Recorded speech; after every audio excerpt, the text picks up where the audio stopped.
Clayton Johnson lived in Canada. He was a church-going father of two, married to his high school sweetheart. He worked at the local high school. One day he left for work, and while he was out, his neighbors found his wife lying at the bottom of some stairs. She died. The police investigated, and at first, everyone believed and accepted that it was an accident. Police, the doctor, the whole community. Things changed shortly after when Mr. Johnson started to date a younger woman. Soon, the rumor mill started to churn and gossip spread that he had taken out this life insurance policy on his wife. People started to put two and two together, and the police reopened the case. They investigated and then they closed the case. But then this one policeman took it upon himself because, as I said, the rumor mill is churning because the man has a younger woman dating in his life so soon after his wife has died. The policeman now goes back to re-interview the two women who had cleaned up the scene,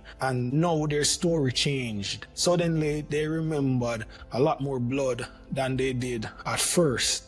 He gets this new, more graphic description in statements and brings that to some experts. The experts don't get the full case file with what the original investigators said. They only get this new description. So, based on all this blood that the women have described, the experts change their opinions and say, this is murder. That amount of blood could only come from a beating and not a simple fall. The investigation and the trial skipped evidence and went all the way to motive. He killed his wife to be with his young lover and to collect a life insurance policy. It was too good to resist.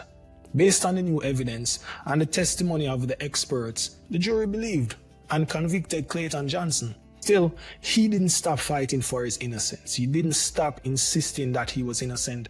And sometime after, a group, which is now Innocence Canada, took up his case. It cost him 500,000 Canadian dollars to exhume his wife's body. And when they checked the body again, the examination confirmed what everyone had said originally. It was an accident. He got 2.5 million Canadian dollars as compensation. But who could give him back the 5 years that he lost, and the 5 years that he spent in prison, and the time away from his young daughters? That case shows how tempting it is to think dirty when there are certain facts in the story, and how thinking dirty can stop us from thinking clearly.